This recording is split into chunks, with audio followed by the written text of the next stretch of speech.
In order for you to control the mind, control your ego, control your intellect, practice and detachment, abhyasa and vairagya, are two very essential things that you have to keep in mind. So today, let's understand what is the meaning of practice, what is the meaning of detachment, abhyasa and vairagya. I'm Harsha Nagaraj. Welcome back. For any practitioner who starts his journey on the path of yoga, practice and detachment are like two wings of a bird. It is impossible for a bird to fly with just one wing. You can live with one eye, but you can't fly with one wing. Just concentrating on the practice and completely forgetting about detachment makes you very strong with respect to practice, and it makes you very weak with respect to detachment. Once you start your journey, once you start your practice on the path of yoga, by regularly doing all the practices that you've been instructed to do by the teacher, by practicing this every single day, you have to start to develop detachment towards the practice also. This is what most of the students forget to do. You start your journey on the path of yoga, you start practicing, and you start developing a lot of love and affection, and you get addicted to the practice, and you tend to stay there itself. It is very good that you have been practicing for a long time, but the practices that you're doing shouldn't be the only thing that you have to think about. You have to do the practices so that you know what it means to reach the stage of perfection, and you leave that and then you go to the next stage. I've seen a lot of people who've been practicing asana for decades together and they're still there. They're stuck over there. It is very essential that you detach yourself from the afflictions that you have towards the body and the mind. The asana practice, as essential it is, as important it is to keep your body and mind healthy, it has its own limitations. Practice is very essential, but you have to know where to stop and where to think beyond the practice. It is very essential that you develop this, the sense of detachment that is very essential towards the practice once you do the practice also. After some time, being healthy, being physically fit, being mentally fit becomes boring for you. What are you going to do next? Now you have n number of health issues. Now you have hundreds of mental complications and too much of conflicts in the mind. Once you resolve all these things, what are you going to do next? A big question mark starts to come. That is when you have to start understanding what detachment, vairagya is all about. Abhyasa, vairagya, practice and detachment are like the two pillars of yoga. It is very essential that you practice abhyasa and incorporate vairagya. That is, you continue with whatever the practices that you're doing. At the same time, you make sure you start to develop detachment towards the practices that you're doing so that you can go ahead in the sadhana. Who would want to do the same practice, the same sequence every single day? Don't you want to grow ahead in the practice? Don't you want to grow on the path of yoga? And once you have completed all the asanas, once you have gained complete mastery over the physical body and your mind is completely calm, you have this one-pointedness like you have never imagined. What are you going to do next? What is the next big thing? What comes after this? That's exactly what you have to start thinking about. But if you don't do this in the very beginning and you start developing a lot of love towards everything that you're doing, you'll miss out on seeing the big picture. You miss out on seeing the reality of yourself. It is very essential. I completely agree that by practice of asana, you're keeping your body physically fit. You're toning and tuning all the muscles. The mind is becoming calmer. You're able to achieve this sense of silence within. But you can't just keep your consciousness fixed on just one thing and plan to do that the whole life. You miss out on a lot of other things. If you're very satisfied and if that's the only thing that you want to do, just go ahead with it. But yoga has a lot to offer. You decide what is it that you want to do. Now let's understand what abhyasa is all about. So abhyasa and vairagya, this is explained in the second chapter of the Patanjali Yoga Sutra. On the 12th sutra, it says abhyasa vairagya abhyam tannirodha. Abhyasa and vairagya are the two pillars for anyone who starts his or her journey on the path of yoga. What is abhyasa? What is the meaning of practice? What does practice mean? That's exactly what we're going to be discussing to start with. Tatra sthito yatno abhyasaha. This is the exact sutra that is given in Patanjali Yoga Sutra, which explains what practice is all about. So practice is a steady, fast effort that you put from your end to reduce the fluctuations that are happening in you. This is as simple as it can get. Any kind of practice, it doesn't have to be just yoga. Any kind of task that you're doing, if you're doing it consistently, you start noticing this mental ups and downs that you experience, or this upheaval of emotions, the highs and the lows that you experience, that starts to become kind of neutral. It is not essential that you should reach this state just by practice of yoga. You can do any task for that matter, any task that you love, any task to which you can resonate to, any task by doing which you feel complete, any task by doing which you feel like, okay, there's a new kind of expansion that is happening inside you. Abhyasa, abhyasa, abhyasa, practice. A steady, fast effort. There has to be discipline. There has to be effort from your end. Just a wish saying, okay, I'm going to do the practice is not going to help. There has to be effort. Everyone has a wish to touch the palms to the floor. They should be able to do a complete forward bending. They should be able to do a complete backward bend. It's just a wish or a thinking. But in order to do that, you have to put effort. Tatrasito yatnobhyasaha. A steady, fast effort must be from your end in order to reach where you wish to. Just wishing and saying, okay, I want to be here, I want to do this, I want to do that, I want to have this kind of a body, I want to have this kind of a mindset, I want to be stress-free. But if you don't do the things that are needed for you to reach over there, it's of no use. Just thinking or just wishing but not acting on it, but not putting any effort, doesn't make any sense. You think it's that easy for someone to gain the level of flexibility you see, for individuals who've been practicing for like 10 years or 12 years, or even the post that I share where the asana practices that I sometimes share with respect to in terms of pictures, it's mind-boggling for some people.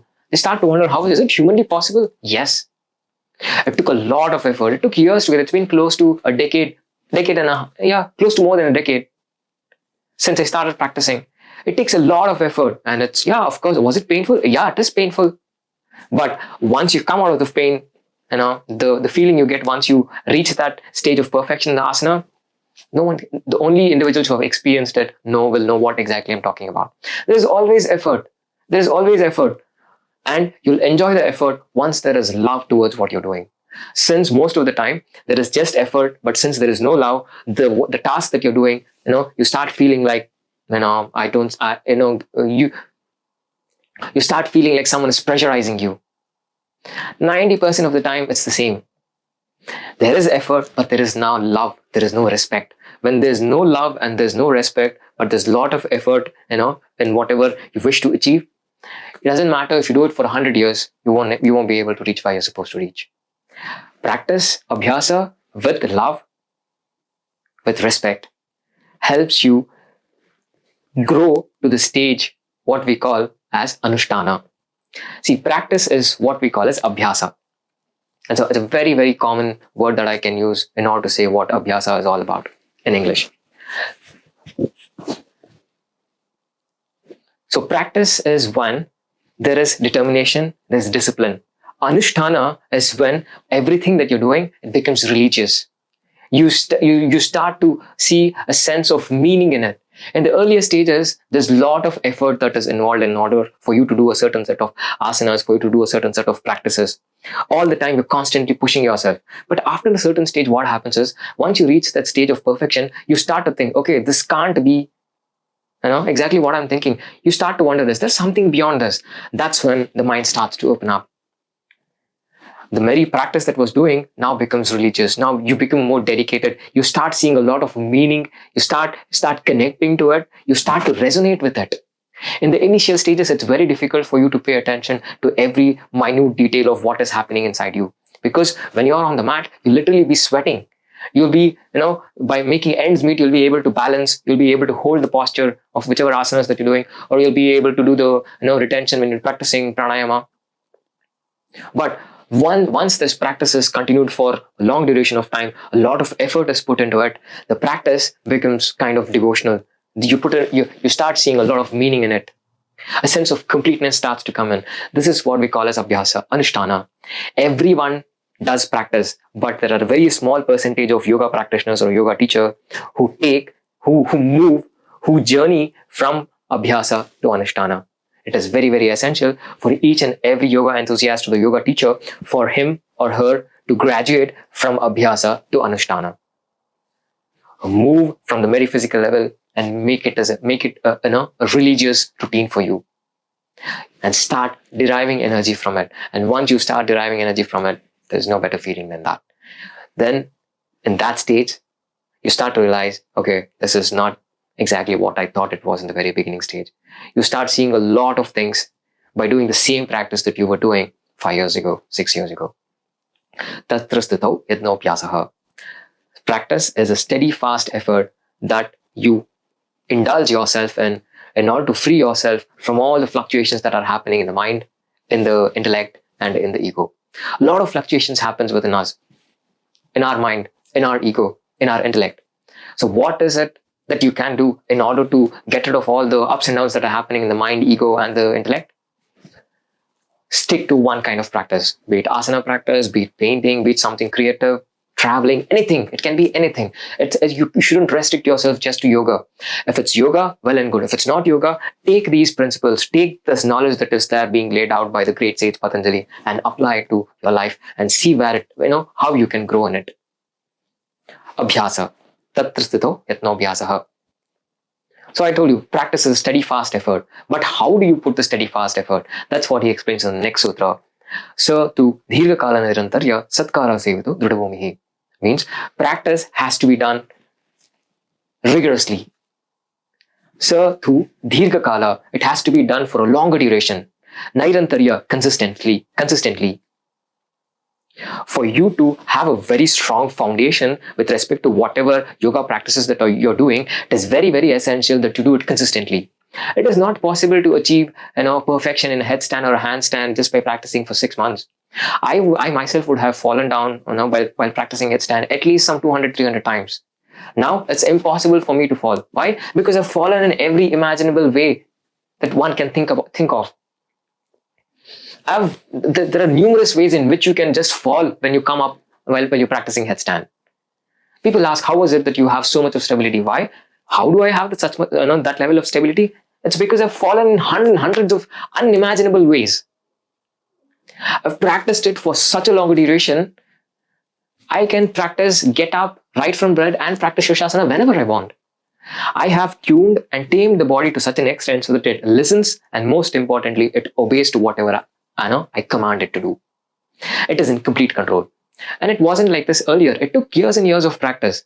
Dhirga kala, a longer duration. You have to practice any kind of discipline that you follow, be it yoga, be it anything, be it any stream of knowledge that you wish to pursue. It has to be done for a long duration, years and years together, decades together. People took centuries together in order to give us this, the entire text and the entire practice, which is very, very beneficial. The entire life of a great sage is summed up in a biography or an autobiography. All we have to do is just sit, read, assimilate, and take what's good for us. In the same way, whatever practices that is being laid out, you have to put in a lot of effort. A lot of time has to be dedicated towards it. When any kind of practices that you follow, when it's done for a longer duration, you feel like you have a very strong foundation. Most of the times you feel like you haven't got the basics itself correctly. Why?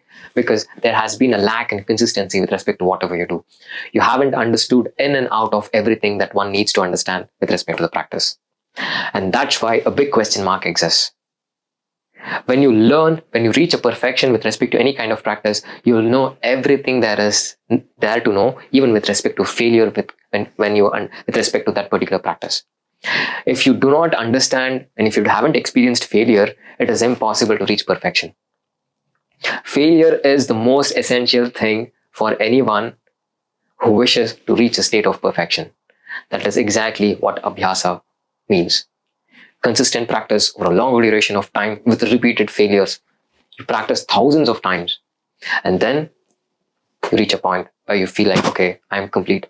An inner call comes within you. You'll get to know, okay, from now onwards, there's no need for me to, put any effort. You'll know, okay, these practices will come naturally to me because I have now tuned and tamed myself to such an extent that it's impossible for this practice to, leave me. That's when you say, okay, now I've reached a state of perfection. This is what I call as abhyasa, practice. Vairagya, what we call as detachment, comes in the next sutra. Drashtano Shravika Vishaya Vritishnasya Vairakyam. renunciation means detachment from the desire.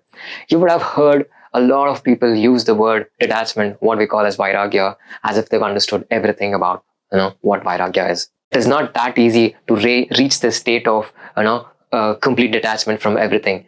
It's just because you've given up a certain type of dish or certain things that you've loved in your life, that doesn't make you a vairagi. That doesn't make you someone who has completely detached himself or herself from everything.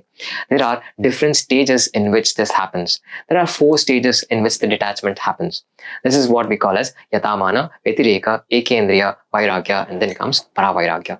These are the different stages in which you detach yourself. Now let's talk about the first one. What is the meaning of yatamana? Yatamana is the first stage of detachment. This is where you disengage your senses, sense of taste, touch, smell, hearing, sight. You disengage it so that it doesn't get involved with the object that is there in front of you. Most of the times, your wish in order to acquire, in order to buy, in order to possess an object or a material is because you engage one of your senses with it. In the first stage of detachment, what is it that you do? You break this connection that happens. Let's take a very easy example. You see something really beautiful, like a flower in a garden. Take a rose flower itself. You see the beauty of the flower, you get drawn to it. Why? Because you're drawn to it because of the eyesight. You see it, you can smell it. Automatically, what's the next step that happens is you reach out to it. So this is the process that is happening. But when you start to develop the state of vairagya, the first step in yatamana, the connection that is happening between your eyes, your nose, and the flower, you break that connection. You see the flower and leave the flower there itself, but you do not respond to it. This is the first step. You're breaking the connection. You are appreciating the flower for however it is, whatever it is, but you aren't developing a desire for you to hold on to it or to grab hold of it and make it, a part of you. This is the first step. This is going to be very difficult. This you can even apply to the food. You see something delicious that's being cooked. You smell something delicious. What's the next response? Automatically, your hand reaches out to it and you wish to have a scoop of whatever it is. How is it that you can control? You break this barrier. You see the food for whatever it is. That's it. Do not develop any kind of attachment towards it. You're here, food is there, you have a sense of smell, you have a sense of taste. That's it. Accept it, forget it.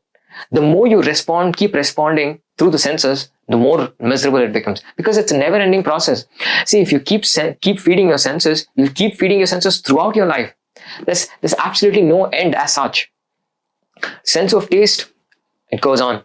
Touch goes on. Hearing goes on. Sight goes on. But if you want to reach the state of vairagya, like the complete detachment from everything, you have to start with this first stage. What is this? This is what we call as yatamana. Disengage yourself, disengage your senses from the object that you see that doesn't belong to you, something that is outside of you. This is what we call as yatamana. Second step of vairagya, second step of detachment is what we call as yatireka. In yatireka, you burn away these desires that are there inside you. Why is it that you do? See, if you keep on responding to each and every desire that starts to come inside of you, and you decide inside yourself, okay, I'm not going to ignore this, and I'm going to keep responding to it. And if you keep feeding this desire, it's a never-ending process. You'll have to keep feeding it all the time. But once the desire comes from within, you burn it. That's the end of it. Thoughtfully, you have to control the desires. When you thoughtfully control these desires, and then you develop the ability to burn away the desires and free yourself from the desires. This is the second step of detachment, vairagya, vetireka. First is yatamana, second one is vetireka. After you start to do this, then comes the third step. What is it called? It's called as ekendriya. You start developing one-pointed awareness. And once you develop this one-pointed awareness, you start getting immense concentration within yourself. Once you have this concentration level to such an extent where once you start to do a particular task, it's very easy for you to narrow your mind down and sitting and wanting to complete the task. And once this starts to happen, you gain complete control of who you are, you gain complete control over your thoughts, you gain complete control over your body. That's when we say, you have reached the state of vashikara. Vashikara means you have complete control of your entire being. And once you reach this stage, you go beyond this. You reach the state of vairagya, but Here, you still have three predominant qualities within you. The sattva, rajas, and tamas, the three natures that we have, being dynamic, being inert, being in harmony with ourselves. The sattva, rajas, and the tamoguna is still predominant in you when you have reached the state of vairagya. But the next step, what we call as paravairagya, the ultimate level of detachment, here you disengage and detach yourself from all the three different natures that you have within yourself. You're neither sattvic, you're neither rajasic, neither you're tamasic. You do not belong to any of the three gunas. In the paravairagya sthiti, you are beyond the gunas. That's when we say, okay, this person or this sage has reached a state of paravairagya, and he is now the embodiment of vairagya itself. I hope this was informative. Let me know how you felt in the comments below. If there's anything you wish for me to share them in the comments. I'll do my best to share them as soon as possible. Don't forget to hit the like button, and don't forget to subscribe to my channel and share among those interested.